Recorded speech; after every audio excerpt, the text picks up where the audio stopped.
masuk. Oh iya, Bilal. Iya, Bilal sama Adan. Kalau yang perempuan?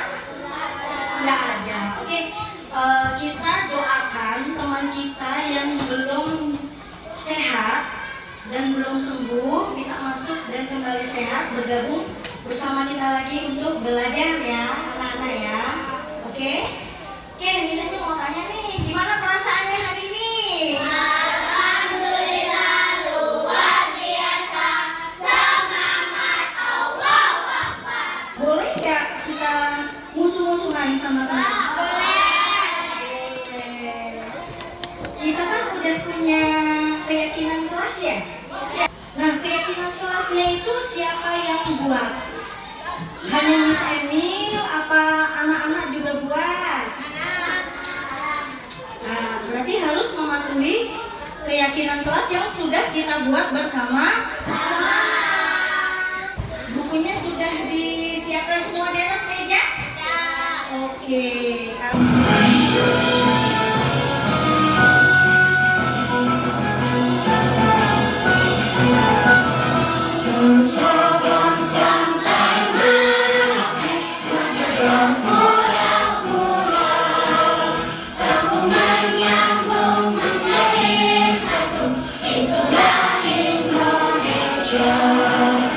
Indonesia tanah airku, aku berjanji padamu menjunjung tanah airku, tanah airku Indonesia.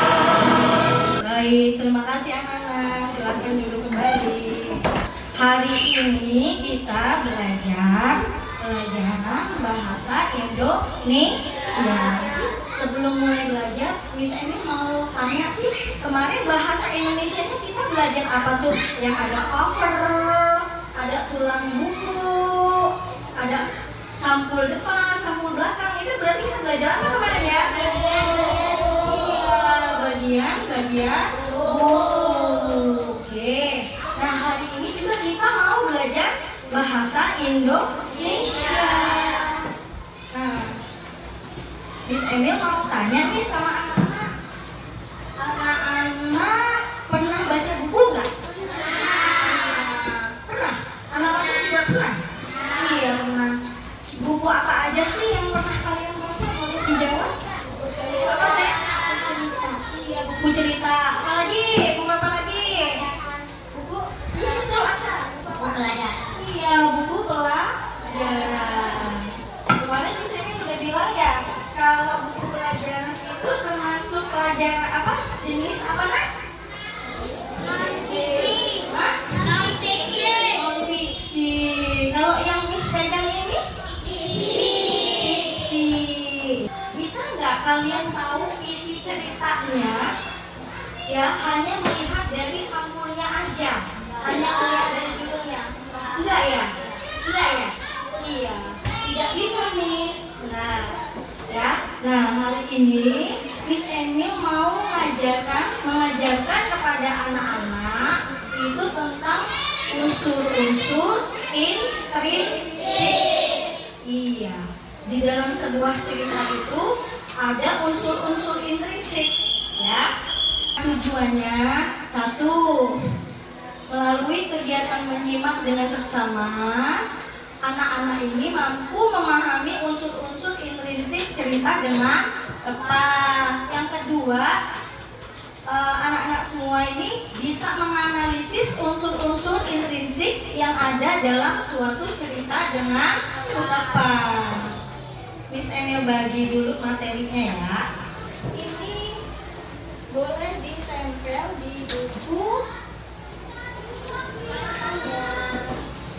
Ya, kita bahasa Indonesia. 1, 2. Siapa yang nggak masuk Bilal ya? Bilal Maakal ya? Jadi 11 ya. Oke, anak-anak sudah siap? Sudah siap ya? Coba anak-anak tarik nafas dulu. Keluarkan. Lagi, tarik nafas lagi. Keluarkan. Sudah lebih tenang sekarang? Sudah? Miss Emi mau mulai menjelaskan ya. Kalian bisa sambil lihat di catatannya itu. Unsur intrinsik itu ada 5 anak-anak. Unsur intrinsik itu biasanya ada dalam sebuah cerita, ya. Apa aja sih unsur intrinsik itu? Tema.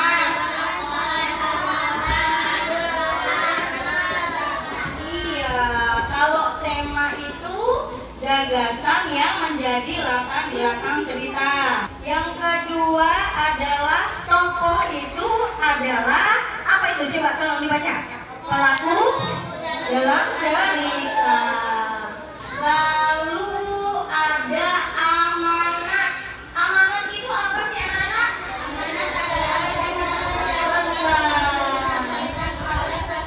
Kepada pembaca. Iya, bisa dicontoh amanat. Kalian pernah dengar cerita Malin Kundang? Nah, Malin Kundang itu ceritanya ngapain sih? Durhaka ya sama ibunya ya.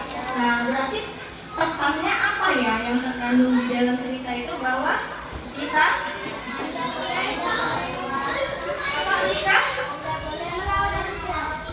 iya, tidak boleh melawan ibu atau tidak boleh melawan orang tua. Betul sekali. Lalu alur itu adalah apa tuh anak-anak? Baca yuk 1, 2, 3.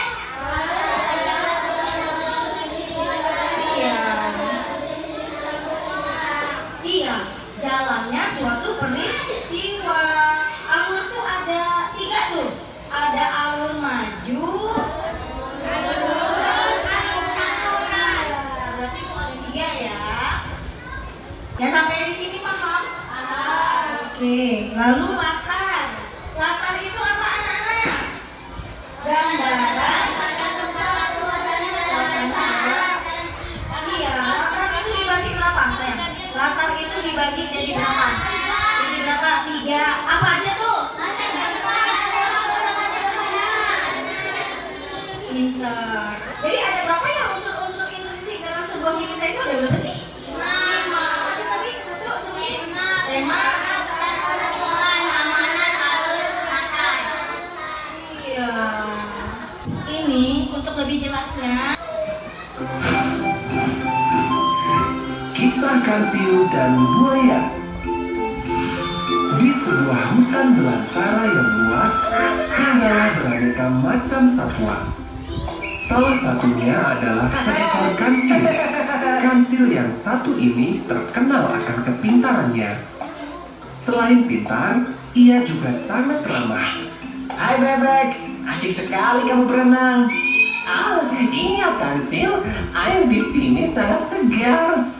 Semua hewan di hutan itu merasa senang dengan Kancil. Selamat pagi Kancil. Selamat pagi Berang-berang. Sedang jalan-jalan Kancil? Iya Kura, hari ini udara segar. Sayang kalau dilewatkan. Dan ketika mereka mempunyai masalah, Kancil dengan senang hati akan membantu memecahkan permasalahan tersebut. Hal menarik terjadi saat Kancil jalan-jalan hari ini. Langkahnya terhenti karena ia seperti mendengar sesuatu. Ternyata ada anak ayam yang terperosok masuk ke lubang. Mereka tidak bisa keluar karena tanah itu terlalu tinggi bagi mereka untuk dilompati. Tenanglah, aku akan membantu mengeluarkan kalian. Kancil pun masuk ke dalam lubang untuk membantu anak ayam tersebut. Naiklah ke punggungku, kita akan keluar dari lubang ini. Satu persatu, anak ayam itu naik ke atas punggung Kancil. Dengan mudahnya, Kancil membawa keluar anak-anak ayam dari dalam lubang. Setelah keluar dari lubang, Kancil mengantarkan anak ayam itu ke induknya. Sepanjang perjalanan, mereka bernyanyi bersama. Aku anak sehat, tubuhku kuat. Na na na na na na na na na. Aku anak sehat, tubuhku kuat. Na na na na na na na na na na. Tak begitu lama, Kancil melihat seekor induk ayam yang terlihat bingung. Nampaknya ibu kalian sedang mencari kalian. Hai induk ayam, sepertinya kau mencari anakmu. Mereka tadi terperosok. Lalu aku membantunya keluar. Oh, anak-anakku. Nah, turunlah prajurit-prajurit kecil. Mereka pun turun satu persatu dari punggung kancil. Induk ayam senang telah ditolong oleh kancil. Terima kasih, Kancil. Makasih Tuan Kancil. Sama-sama. Jaga mereka baik-baik. Sampai jumpa. Dadah. Hati-hati Tuan Kancil. Kancil pun melanjutkan perjalanannya. Di tengah perjalanan, ia merasa lapar dan mulai memakan dedaunan yang segar. Hah, dedaunan ini belum cukup membuatku kenyang. Kancil kemudian melanjutkan perjalanan untuk mencari makanan lain yang lebih segar. Semakin siang, cuaca terasa semakin panas. Sinar matahari hari ini sungguh terik. Aku jadi haus. Kancil pun berhenti di tepian sungai untuk melepas dahaga. Segarnya air sungai ini. Aku sudah tidak haus lagi. Air pegunungan memang menyegarkan. Kerongkonganku tak lagi kering. Selesai minum, Kancil melihat sesuatu yang menarik di seberang sungai. Itu pohon buah-buah yang segar. Namun sayangnya, arus sungai itu begitu deras. Kancil tak berani menyeberangi sungai itu. Kancil segera mencari akal untuk menyeberang. Andai ada sesuatu yang bisa membuatku sampai di seberang. Tiba-tiba, ia melihat beberapa buaya yang sedang tertidur di dekatnya. Aku jadi punya ide. Aku bisa memanfaatkan buaya-buaya ini. Kancil pun membangunkan salah satu buaya. Buaya, bangunlah sejenak. Hei, kenapa membangunkanku? Kau mau menjadi santapanku? Tenanglah dulu. Aku membangunkanmu untuk memberi berita baik bagi kalian semua. Aku membawa hadiah daging yang segar dari raja. Untuk itu, aku harus menghitung jumlah kalian. Berjajarlah sepanjang sungai agar aku mudah menghitungnya. Benarkah? Kalau begitu, akan kupanggilkan teman-temanku lainnya. Buaya lalu mencebur ke sungai untuk memanggil teman-teman lainnya. Sementara itu, Kancil tertawa kecil. Semoga saja buaya-buaya itu terperdaya oleh tipuanku. Hai teman-teman, kemarilah. Aku punya berita bagus buat kalian. Teman, kita akan dapat daging. Benarkah? Benar, si Kancil yang memberitahuku. Kita hanya perlu berjajar sepanjang sungai agar Kancil bisa menghitung jumlah daging untuk kita. Semua buaya pun berkumpul. Dan mereka mulai berjejer-jejer sepanjang sungai hingga membentuk seperti jembatan. Inilah yang diharapkan oleh Kancil. Dah, bersiap-siaplah buaya. Aku akan menghitung kalian. Iya, sekarang mulai menghitung. Kami sudah lapar. Kancil mulai melompati punggung buaya satu persatu sambil pura-pura menghitung. 1, 2, 3, 4, 5, 6, 7. Selesai menghitung buaya terakhir, Kancil pun melompat ke tepi sungai. Terima kasih para buaya. Berkat kalian, aku jadi bisa menyeberang. Setelah itu, Kancil langsung berlari kencang meninggalkan buaya. Hah? Menyeberang? Apa maksudnya? Jangan-jangan kita ditipu? Maksudmu, ia menjadikan kita sebagai jembatan penyeberangan? Buaya pun menjadi kesal karena ia merasa ditipu oleh Kancil. Awas kau Kancil! Sementara itu, Kancil berhasil menjauh dari para buaya dan kini ia sedang menikmati buah-buahan yang segar.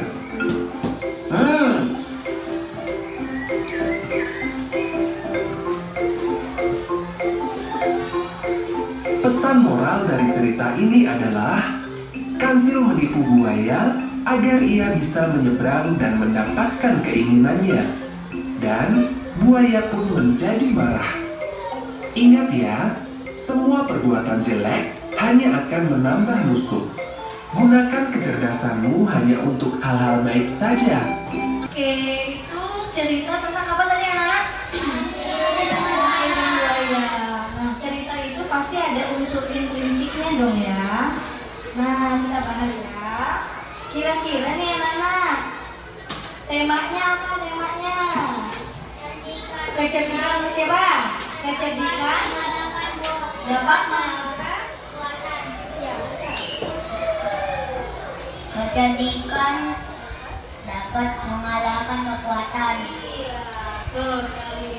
Lalu, Miss tanya nih ya, tokohnya tadi siapa aja tokohnya? Siapa yang siapa? Kancil dan buaya. Boleh nggak Miss minta kasih tahu sifatnya kancil itu gimana sih? Cerdas, cerdik ya. Kalau sifatnya si buaya tadi gimana? Bodoh ya? Tidak pintar. Iya, tidak pintar. Oke, kalau dilihat-lihat tadi nih anak-anak, latar tempatnya di mana kejadian? Di hutan. Kalau latar waktunya pada siang hari. Iya. Terus tadi itu alurnya lihat alurnya nyeritain alur apa sayang? Maju mundur apa maju? Gunakan kecerdasanmu hanya untuk hal baik-baik saja. Ya, sampai di sini anak-anak sudah paham belum apa itu unsur intrinsik? Nah, hari ini Miss Emily itu kan belajarnya maunya ada mengamati, terus ada diskusi, nanti ada bagi kelompok, terus itu kalian nanti mempresentasikan, terus menyimpulkan. Nah, salah satunya hari ini Miss Emily mau anak-anak membuat kelompok. Ya, boleh dihitung dari Akila sampai 5 ya, hitungnya ya. Ayo Akila. Ya, Akila 1. 1, 2, 3. Oke, Miss Emil mau anak-anak bergabung yang angka 1 sama angka 1. Kelompok angka 2 di sini. Kelompok 3-nya di sini boleh. Ya, ini kelompok 4 di sini ya. Kelompok 5 di sini. Sudah siap dengan kelompoknya masing-masing? Sudah? Di sini misalnya punya teks cerita, di belakangnya ada pertanyaan. Nanti kalian menentukan unsur-unsur intrinsik dalam sebuah cerita ya, bersamaan dengan kelompoknya.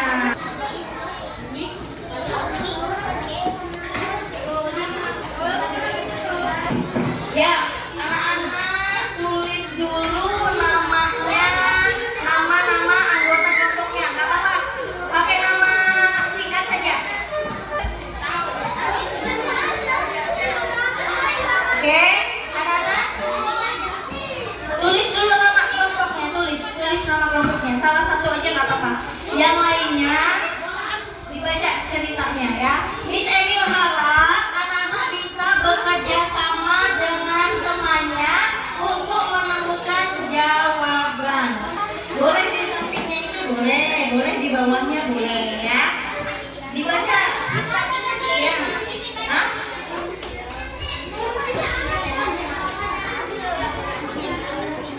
Miss kasih waktu 20 menit. Silakan bekerja sama dengan temannya.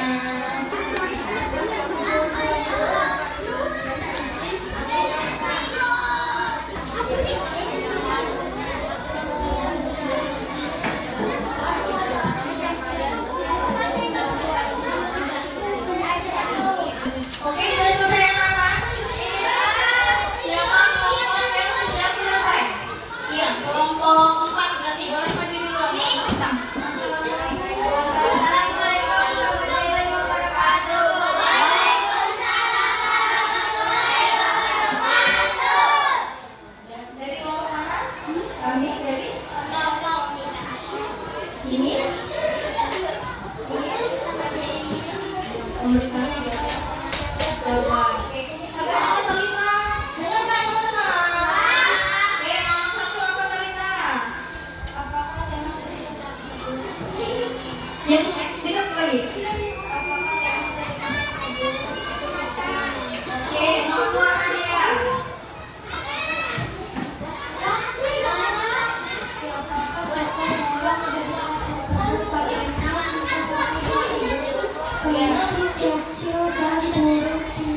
Ya, kita dari Cipete. Oke, yang keempat Adil. Yang keempat. Keempat apa tadi? Coba yang lainnya mendengarkan teman-teman sedang presentasi. Di mana dan kenapa cerita tersebut langsung di kebun? Di kebun? Ya, di siang hari. Di siang hari. Baik, Ridwan. Yang keras jangan malu-malu ya. Cerita tersebut termasuk alur Kenapa? maju mundur atau campuran. Iya, alur maju mundur atau campuran. Yang terakhir, boleh Ridwan kawan-kawan. Yang kelima Wan. Apa pesan atau amanat dari cerita tersebut? Harus mematuhi perkataan orang tua. Oke, terima kasih. Beri tepuk tangan buat kelompok 4. Iya, siapa lagi?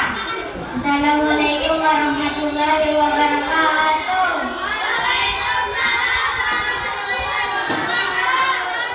Kami dari kelompok 2 akan menyampaikan hasil diskusi. Melalui kegiatan menyimak penjelasan guru dengan seksama, peserta didik mampu memahami unsur-unsur instruksi dengan seksama. Ya, nomor 1. Apakah tema cerita tersebut? Pertemanan. Pertemanan. Teman-teman gimana? Aman. Isi November gimana? Nomor 1 temanya katanya pertemanan, benar atau tidak? Oke, nomor 2. Gantian guys. Apa tokoh dalam cerita tersebut? Ya. Ya. Titik. Ya, oke.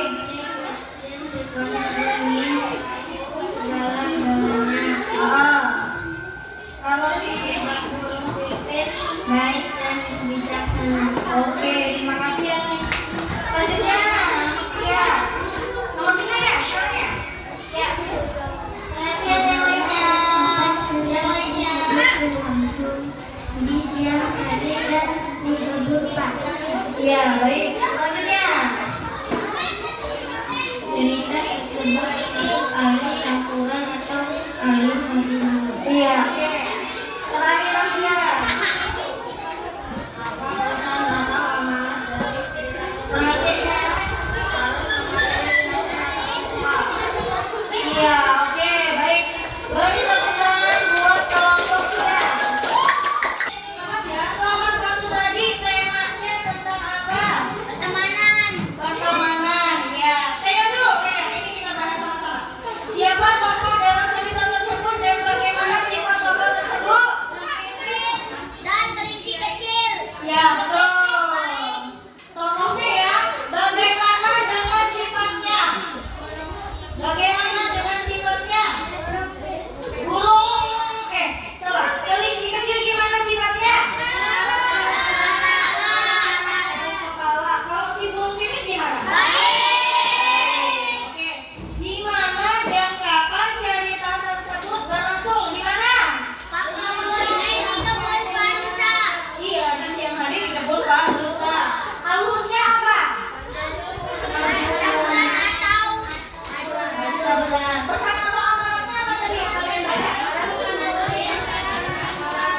Oke, harus mematuhi nasihat orang tua. Sampai di sini, anak-anak ada kesulitan atau tidak? Tidak. Sudah paham atau belum? Silakan diri dulu. Kita mau bersenang-senang dulu.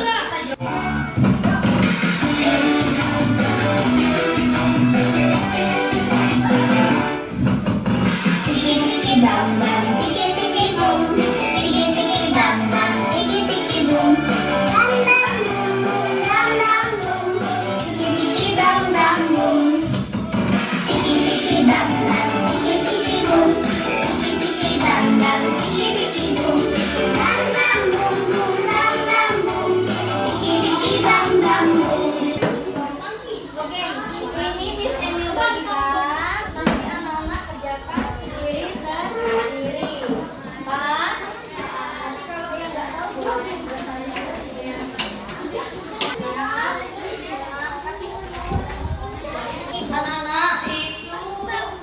ada di bawahnya, di kotak bawah itu ada pilihan jawabannya, silakan anak-anak kerjakan.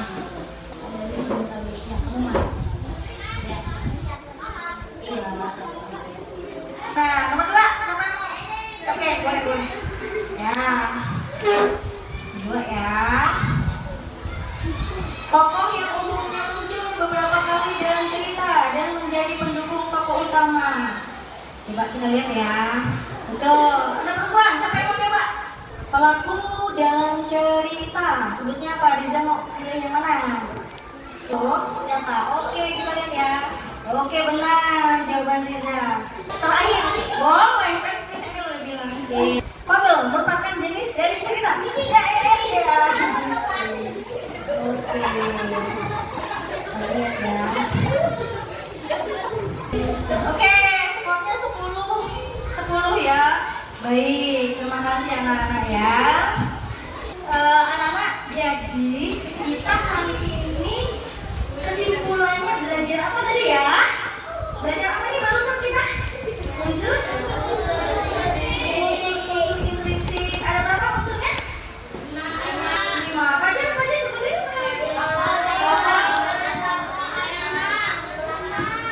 Betul sekali. Nah, gimana perasaannya, senang apa enggak hari ini?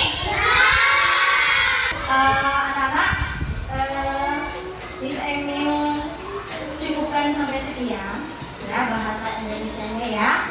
Pertemuan yang selanjutnya Miss Emil mau ngasih kalian materi tanda baca untuk kalimat langsung dan tidak langsung. Oke, Miss akhiri ya pembelajaran ini. Assalamualaikum warahmatullahi wabarakatuh.